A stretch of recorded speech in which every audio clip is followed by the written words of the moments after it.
Good evening, ladies and gentlemen. Here we are. It is, of course, the Frugal News Night. The Frugal News on Saturday, the 27th. Saturday, the 27th. It is, of course, naked from the head down. Naked head down Saturday. Now, before you get all your sexual comments, please try and refrain. We had enough with doner kebabs and Jews the other night. Thank you very much. Anyway, what have we got for you tonight? Well, let's have a quick hello to everybody first of all, to see who's in. We've got Diane's in, Kirk Fraser's in, Pam Keenan's in, Charlie Lamborghini's joining us, Kate H is in, Looney Lena's in, Olivia's in, and of course Kelly Close is in as well. So looks like after my brief little chat and should we say seems as though things have calmed down on the chat front, as they say in the trade.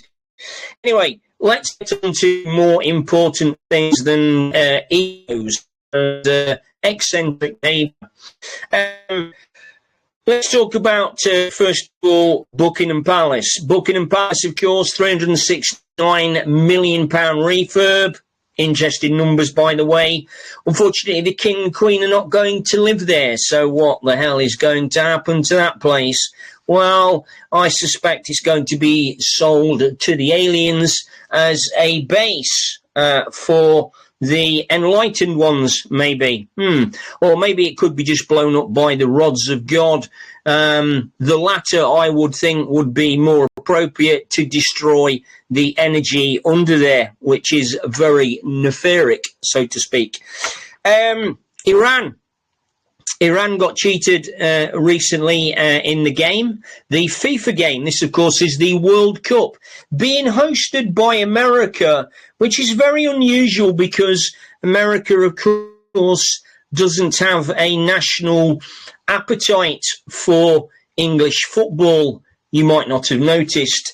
They're more into baseball. They're more into American football, should we say. A cross between rugby and football. Very interesting. But anyway, it's not their national game, which is very unusual this year because, of course, the America are hosting the games, which has led to quite a bit of controversy, etc., etc., etc.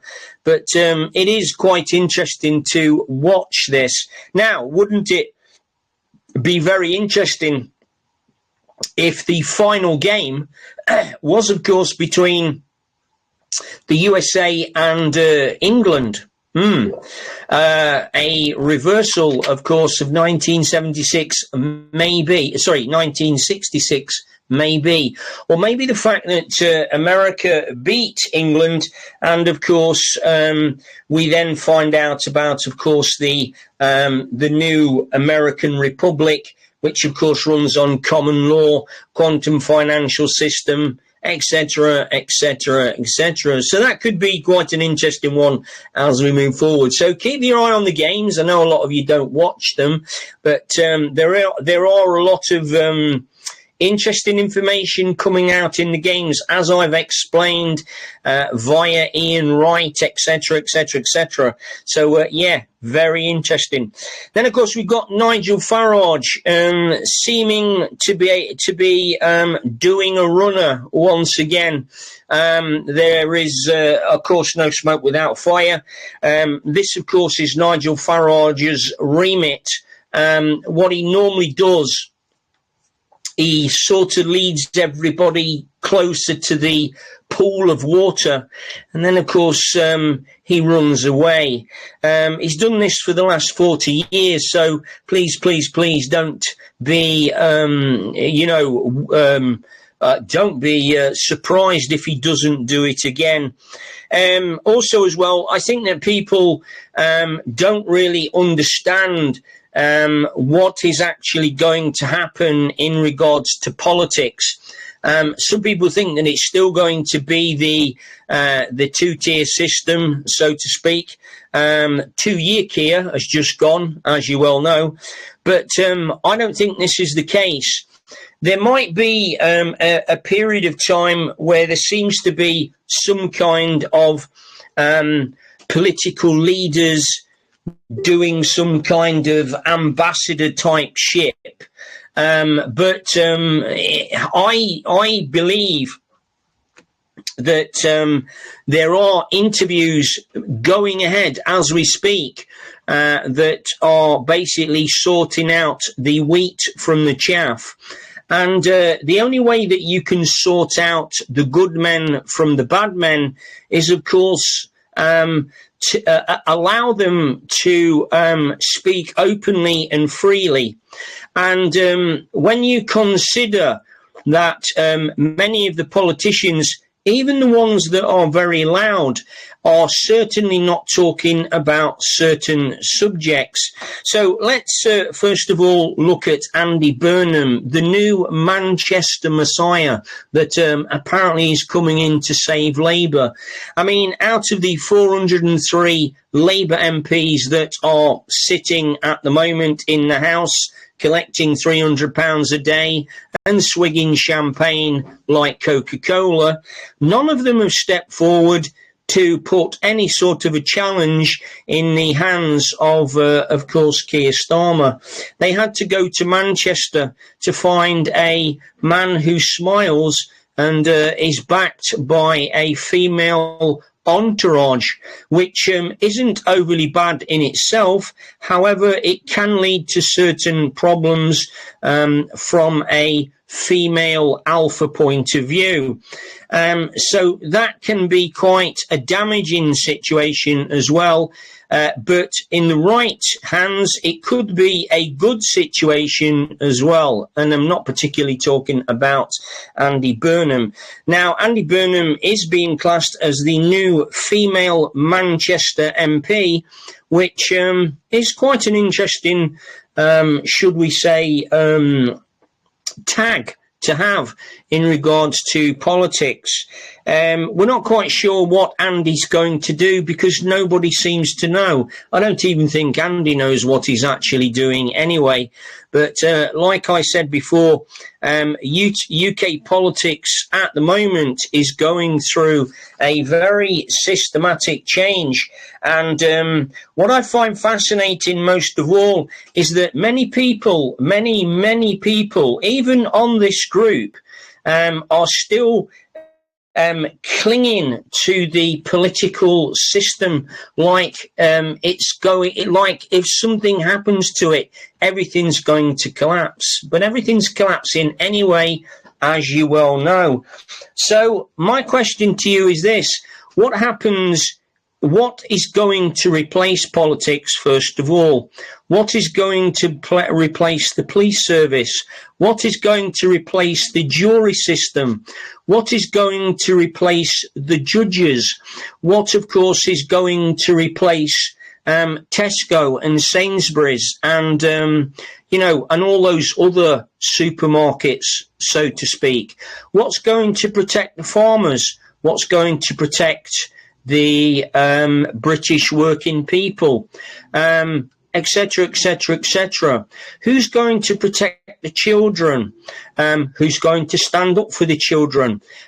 Who's going to speak out about the children? Who's going to look after our wives and our daughters and our grandchildren and our cousins, especially the female variety?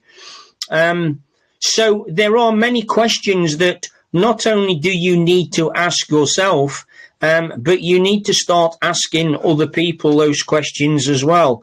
Like I said to you before, I genuinely believe that there are people around the country and around the world that are basically standing up for the moral sort of integrity and the moral, the right thing to do in regards to not only certain subjects, etc., etc.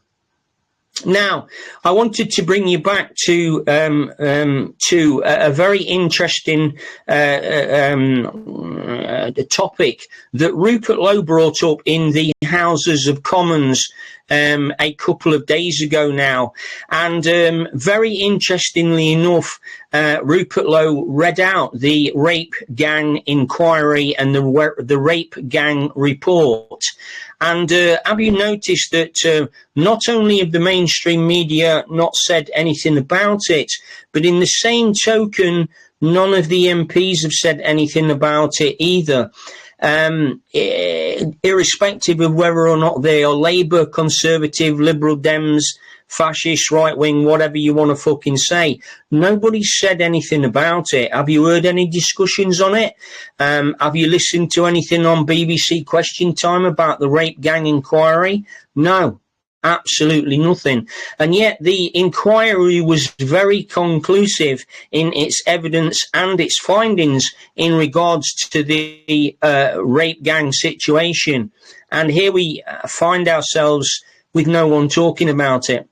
The other thing as well that I find very interesting is that none of the MPs that I know to, or should we say very few, are openly talking about the illegal immigration that is continuing to flow into the country.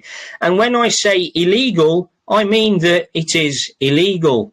None of the MPs are talking about the fact that the police are protecting and, of course, aiding and abetting the illegal immigration of people into our country, which is actually a crime in itself, which means that the British police are committing a crime not only against themselves, also, of course, against the people. And then, of course, the government, of course, have just released a very sneaky little idea that they are going to bring about 12 new migrant centres in the UK. Yes, 12, ladies and gentlemen.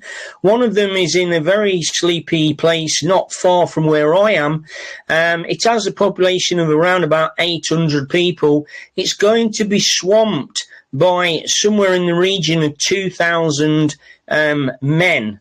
Now, I don't know about you, but that seems to be a bit of a recipe for disaster. Unless, of course, those men are completely and utterly locked up in an encampment where they cannot escape from and are not allowed to mix with the general public. That would be my idea of basically, should we say, detaining them while they go through the process.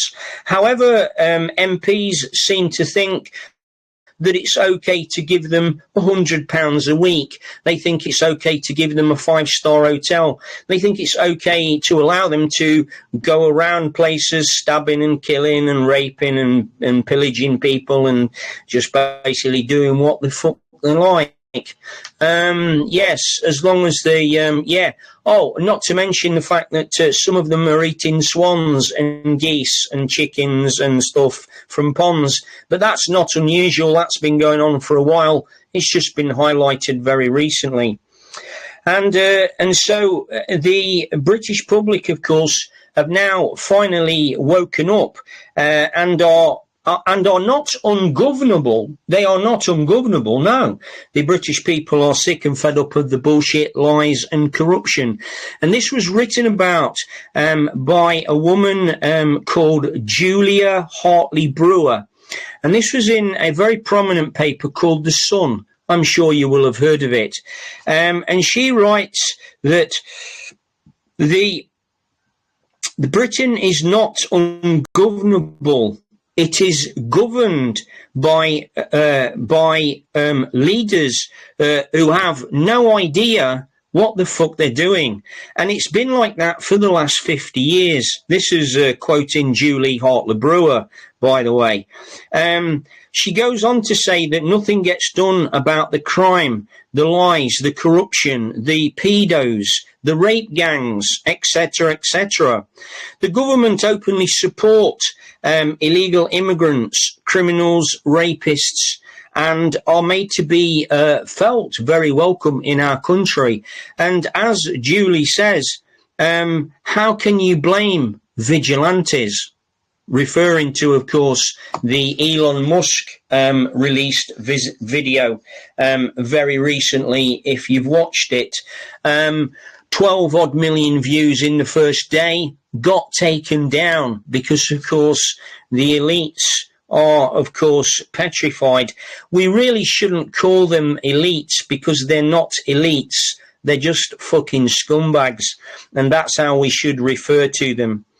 Now, of course, going back to Andy Burnham thinks probably that a smile and a female group of people behind him is going to satisfy the general public over all of these up-and-coming shocking issues. Unfortunately, Andy is in for a big shock, just like Two-Tier Keir was. And isn't it interesting that after the G7 meeting, where allegedly Keir Starmer was shown the Epstein files and he was shown the name, he was shown his own name upon the Epstein files, and I would imagine some pictures. I would imagine Keir decided very tearily to step down, of course, on the Monday morning, which was rather quick. Now, let's also remember that a week previous to this, Keir was having none of it. He was saying, no, he's staying in power, But there you go. It just shows you what the Epstein files and a few pictures and maybe a few videos can do for the leading Prime Minister, of course, of the UK.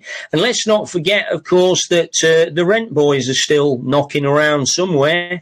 We're not quite sure where they are, but they are still knocking around with, I would imagine, a very interesting story to tell. All, of course, linked to Mr. Zelensky. And that takes us quite passionately on to Mr. Donald Trump. So let's talk about Donald Trump and the very interesting words that he used very recently. He said that we have a peace deal with Iran, which happens to be very strong. And, of course, if we wanted to, we could, of course, bomb the shit out of Iran, and there would be nothing left, and the Strait of Hormuz would be completely closed. What he said was, he said that no, he said that we've got a very strong peace deal, and that is going to be better for everyone. It's going to save thousands of people's lives. It's going to save a lot of bloodshed, and it's going to save a lot of heartache as well for all of the countries that, of course, are involved. And very interesting. Straight after this, Mr. Zelensky, as you well know, wrote to to President Putin with apparently a peace letter, which wasn't so much a peace letter, it was more of a threatening letter. And of course, it threatened Putin to stay away from Donald Trump.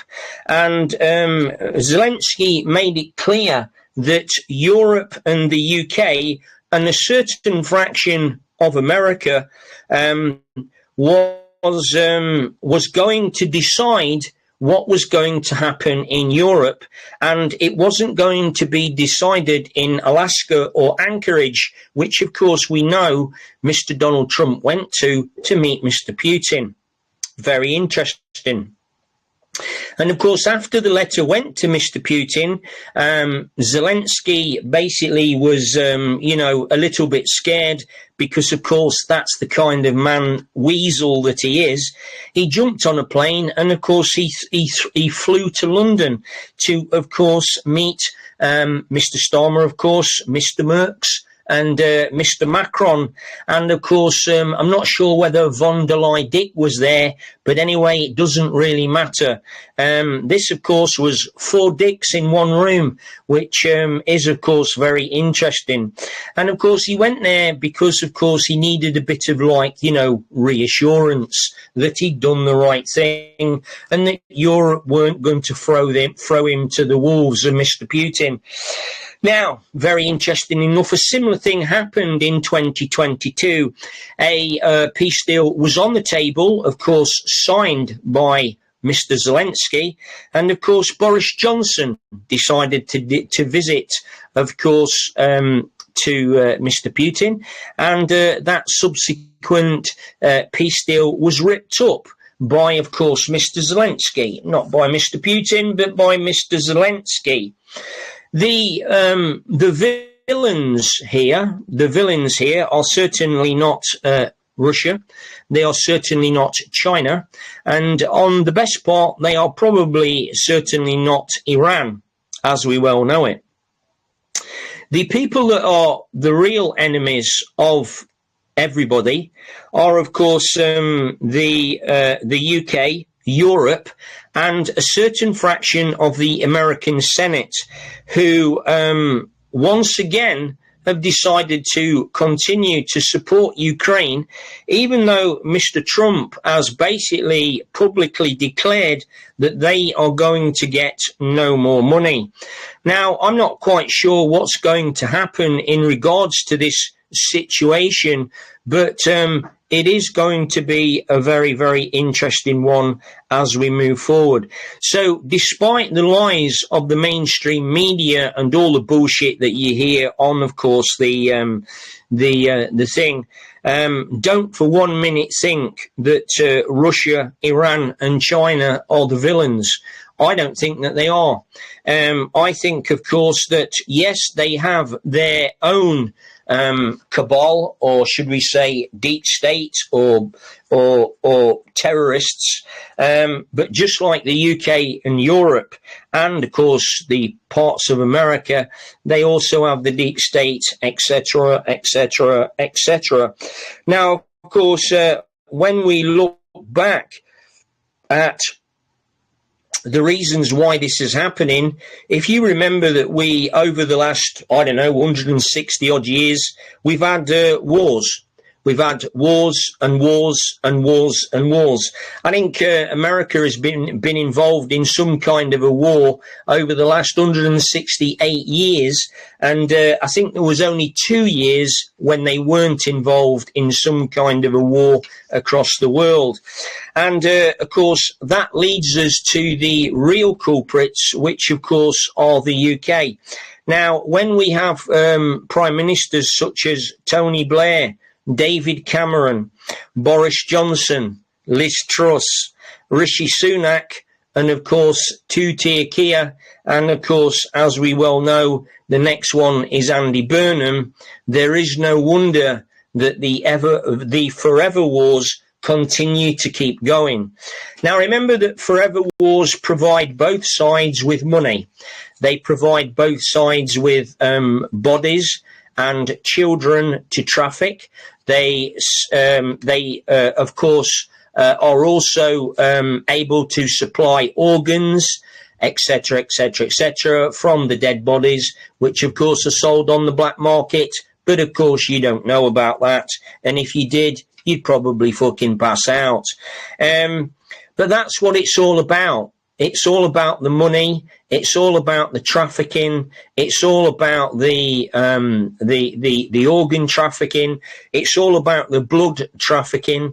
It's all about every conceivable thing that you can think that you can make money out of in regards to the tragedy and the human cost, of course, of a war. And remember that there are a certain fraction of people that keep both sides on the agenda. And the agenda, of course, is very easy. The agenda is to destroy the EU, to destroy the UK, to destroy the USA, to destroy Russia, to destroy Iran, to destroy Cuba and China. And it's just it just continues. And it continues until, of course, someone steps in. And the person that has stepped in is probably one of the most hated men in the world, which, of course, is Donald Trump. Now, Donald Trump is just an actor. Donald Trump is a man playing a part in a grand game of thrones, or game of things, should we say. Just as I am playing my part, you are playing your part in exactly the same way, shape, or form. You may, of course, have wondered why, of course, you are here. You may, of course, feel that you're not fitting in. You may have felt that you are an alien all of your life. I simply have, and I'm not afraid to admit it either. The world never did seem to be a decent or right place. It always felt very weird. I could never understand why people continue to fight and fall out and let their egos get the better of them, whether or not they are current leaders or whether or not they are laypersons in the street. Fighting to me just is a complete and utter waste of time, a complete and utter waste of energy, and, of course, a complete and utter waste of money. But that, of course, is just my opinion, and, of course, it will probably go over most people's heads like it always does. However, what I can tell you is that something is coming. Something very big is coming. Something is very, very, very massive going to change on this planet. I can feel it in my bones. I can feel it in my mind. I can feel it in my feelings. I can feel it in my guts. And my gut instinct is really, really wrong. As you may or may not know, I have this very canny knack of always being in front of the curve, whatever it happens to be, whether or not it's the latest in fitness or martial arts or whatever it happens to be. And I've been on this curve now for a good 8 years. And like most of you, we're all dedicated to the cause. And we're all wondering when. We're all wondering when. Unfortunately, no one knows. And this is where faith comes in. This is where energy comes in. This is where the ability to manifest a better world comes in. This is where you should be thinking about the new things that you want to see, how the government needs to be run, what sort of people need to be in the government, who do you want in the police force, what sort of people do you want in the police force.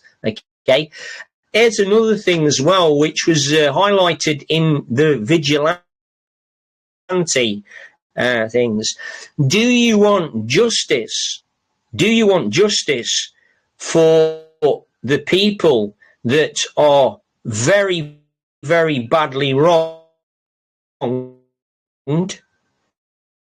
Okay, especially the children. Okay. Or what is it? What is it? Okay? It's a very interesting thing. Anyway, on that note, ladies and gentlemen, I'm going to get myself off, and we will see you all again tomorrow, which is Sunday, of course, the 28th.